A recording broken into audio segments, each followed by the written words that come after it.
नमस्कार दोस्तों, मैं संदीप लेकर उपस्थित हूँ करंट अफेयर के पार्ट में भारतीय ज्ञान प्लेटफॉर्म से। हमारे द्वारा चुने गए सभी प्रश्न आपके एग्ज़ाम के लिए बहुत ही इम्पोर्टेंट हो सकते। कृपया करके वीडियो को पूरा देखें और लाइक सब्सक्राइब अवश्य करें। चलिए देखते हैं, हमारा पहला प्रश्न है, बाजरा 2023 के अंतर्राष्ट्रीय वर्ष का उद्घाटन समारोह हाल ही में किस शहर में किया गया है? ऑप्शन देख लेते हैं, रोम, फ्रांस, जनेवा, अमेरिका। सही उत्तर है, ये किया गया है रोम में।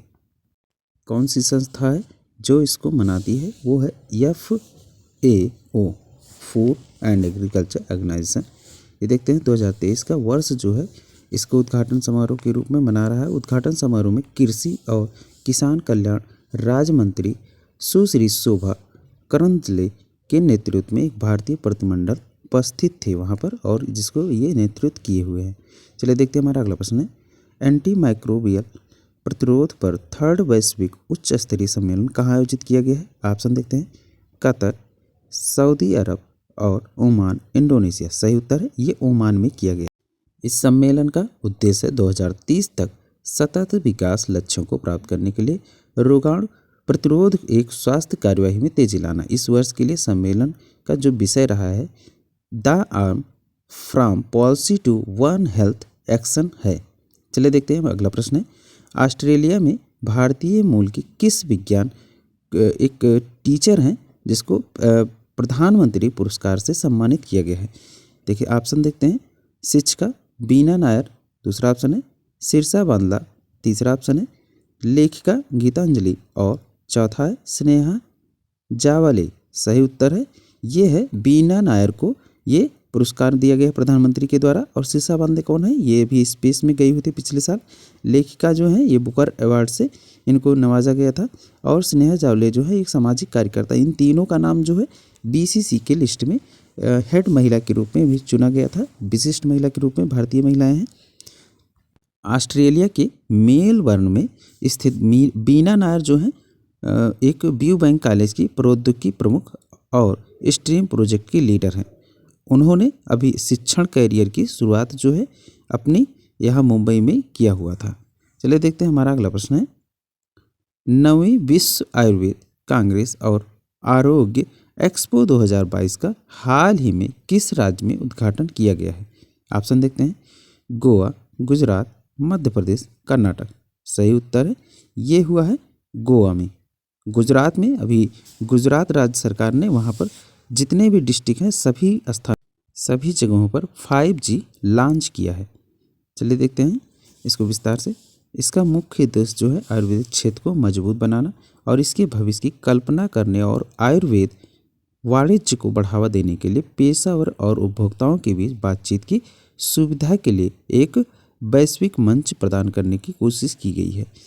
अगला प्रश्न है, सोशल अल्फा के साथ किसने हाल ही में स्पेस टेक इनोवेशन प्लेटफॉर्म स्थापित करने के लिए समझौता ज्ञापन पर हस्ताक्षर किए हैं? ऑप्शन देखते हैं, इसरो, DRDO, IIT मद्रास, विप्रो। सही उत्तर है, ये किया है इसरो ने।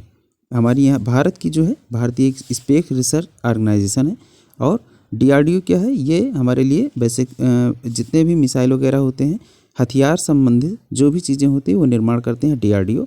IIT मद्रास अभी हाल ही में एक तरीके का यंत्र तैयार किया है जो समुद्र के माध्यम से एनर्जी को, उसके लहरों से एनर्जी को बना सकता है, बिजली बना सकता है। और विप्रो जो है ये एक हमारे यहाँ की सॉफ्टवेयर कंपनी है। चलिए देखते हैं इसको विस्तार से। जो इसरो है और सोशल अल्फा, ये दोनों अनुसंधान जो है मिल करके स्पेस टेक इनोवेशन प्लेटफॉर्म स्थापित करने का समझौता किया है और उस पर हस्ताक्षर भी हुआ है।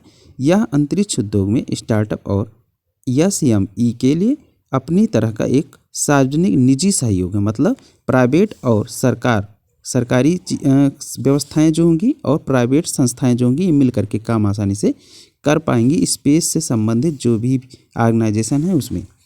चलिए देखते हैं, हमारा अगला प्रश्न है, कीर्ति गई दीपम रथ उत्सव कहाँ मनाया जाता है? ऑप्शन देखते हैं, कर्नाटक, केरल, आंध्र प्रदेश, तमिलनाडु। सही उत्तर है, ये मनाया जाता है वैसे चारों में, लेकिन अभी हाल ही में जो मनाया गया है 2 साल बाद जो है तमिलनाडु में मनाया गया है। देखते हैं आगे।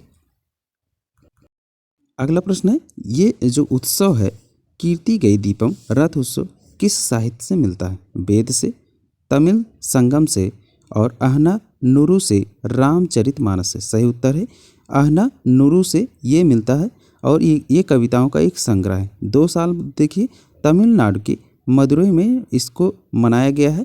यह बहुत पुराना त्यौहार है और पड़ोसी राज्य में जैसे केरल, आंध्र प्रदेश, कर्नाटक में भी इसको मनाया जाता है। चलिए देखते हैं हमारा अगला प्रश्न है, table tennis federation of India का पहली महिला अध्यक्ष किसे चुना गया है? ऑप्शन देखते हैं, मेघना अहलावत को, नैना धाकड़ को, लक्ष्मी सिंह को और हृषिकेश कनितकर को। सही उत्तर है मेघना अहलावत को चुना गया है। और नैना धाकड़ कौन है? ये एक पर्वतारोही है जिनको भी तेंजिंग पुरस्कार में एडवेंचर में मिला हुआ था। और लक्ष्मी सिंह कौन है? यूपी की अभी सबसे पहली महिला कमिश्नर के रूप में इनको नियुक्त किया गया है। हृषिकेश कौन है? ये बैटिंग की कोच हैं और Indian senior women's cricket team की कोच के रूप में बनी हुई है। चलिए देखते हैं हमारा अगला प्रश्न, TTFI के नए महासचिव के रूप में कौन पद ग्रहण संभाले हुए हैं? ये कौन है? ऑप्शन देखते हैं, कमलेश मेहता, पटेल नागेंद्र रेड्डी, मेघना अहलावत, सुकांत कदम। सही उत्तर है कमलेश मेहता जी को चुना गया है। सुकांत कदम जी जो हैं ये अभी पेरू अंतर्राष्ट्रीय बैडमिंटन चैंपियनशिप में इन्होंने भी गोल्ड मेडल जीता हुआ है। सुकांत कदम जी। देखते हैं कमलेश मेहता जो थे ये 8 बार राष्ट्रीय चैंपियनशिप में अपनी जीत हासिल की है। और पटेल नगेंद्र रेड्डी को कोषाध्यक्ष के रूप में चुना गया है। चलिए देखते हैं हमारा अगला प्रश्न, 10 दिसंबर को विश्व भर में कौन सा दिवस मनाया जाता है? ऑप्शन देख लेते हैं, विश्व कंप्यूटर साक्षरता दिवस, नेवी दिवस, तीसरा अंतर्राष्ट्रीय भ्रष्टाचार विरोध दिवस, चौथा मानव अधिकार दिवस। सही उत्तर है 10 दिसंबर को मानव अधिकार दिवस मनाया जाता है। विश्व कंप्यूटर साक्षरता दिवस 2 दिसंबर को मनाया जाता है, नेवी दिवस 4 दिसंबर को मनाया जाता है, अंतर्राष्ट्रीय भ्रष्टाचार विरोध दिवस जो है 9 दिसंबर को मनाया जाता है और मानव अधिकार दिवस ये 10 दिसंबर को मनाया जाता है। जैसा कि इसको किसने शुरू किया था? यूएन ने, यूनाइटेड नेशन ने महासभा द्वारा 10 दिसंबर 1948 को मानव अधिकारों को सार्वभौमिक मतलब यूनिवर्सल घोषणा किया हुआ था।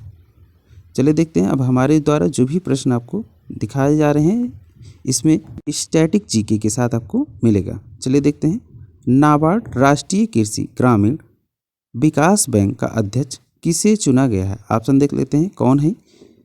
केवी शाही, ऑप्शन माधवी पुची, दूसरा ऑप्शन आशीष कुमार और शक्तिकांत दास। सही उत्तर है केवी शाही। और इसमें देखते हैं ये माधवी पुची कौन है? ये सेबी के MD CEO हैं और Ashish Kumar NSE national stock exchange के MD CEO और शशिकांत दास जी कौन है? ये RBI के गवर्नर है। देखते हैं इसको विस्तार से। इन्होंने मतलब केवी शाही ने जो है इन्होंने पूर्व में नाबार्ड के उप प्रबंधक के और DMD के रूप में कार्य किया था। राष्ट्रीय जो कृषि और ग्रामीण विकास बैंक है जिसको शॉर्ट फॉर्म में नाबार्ड कहते हैं, इसका फॉर्मेशन कब हुआ था? ये कब बना हुआ था? ये बना हुआ था 12 जुलाई 1982 में। इसका हेडक्वार्टर कहाँ है? मुंबई में इसका हेडक्वार्टर है। चलिए देखते हैं अगला प्रश्न, अंतर्राष्ट्रीय नागरिक उड्डयन संगठन द्वारा वैश्विक विमानन सुरक्षा रैंकिंग में भारत कौन से स्थान पर रहा है? ये रहा है 48वें स्थान पर और 4 साल पहले ये 102 स्थान पर था। चलिए देखते हैं अगला प्रश्न, कर्नाटक के मुख्यमंत्री कौन है? ये हैं बसवराज बोम्मई। इन्होंने क्या किया है? आयुष्मान भारत आरोग्य कर्नाटक ABAR के स्वास्थ्य बीमा कार्ड का वितरण के लिए अभियान शुरू किया है। उत्तर है कर्नाटक में हुआ है। और इसके मुख्यमंत्री कौन है? बसवराज बोम्मई। यहाँ के राज्यपाल कौन है? थावरचंद गहलोत जी हैं। और यहाँ पर एक बंदरगाह है जिसका नाम है न्यू मंगलौर जो कि बहुत फेमस है। यहाँ पर कुछ राष्ट्रीय उद्यान भी हैं, उसका नाम देख लेते हैं, आंसी राष्ट्रीय उद्यान और बन्नौर घाटा राष्ट्रीय उद्यान, नागरहोल राष्ट्रीय उद्यान, बांदीपुर राष्ट्रीय उद्यान और कुद्रेमुख राष्ट्रीय उद्यान। यहाँ की भाषा क्या है? कन्नड़ है। इसका गठन कब हुआ था? 1 नवंबर 1956 में। यहाँ के उद्यान बहुत ज़्यादा एग्जाम में पूछे जाते हैं। चलिए देखते हैं अगला प्रश्न। राष्ट्रीय कानूनी सेवा दिवस हर साल 9 नवंबर को कानूनी सेवा प्राधिकरण अधिनियम 1987 की शुरुआत का जश्न मनाने के लिए मनाया जाता है, जो 1995 में इसी दिन लागू हुआ था। चलिए देखते हैं। इस दिन की स्थापना समाज के कमजोर वर्ग को सहयोग और सहायता के लिए मनाया जाता है।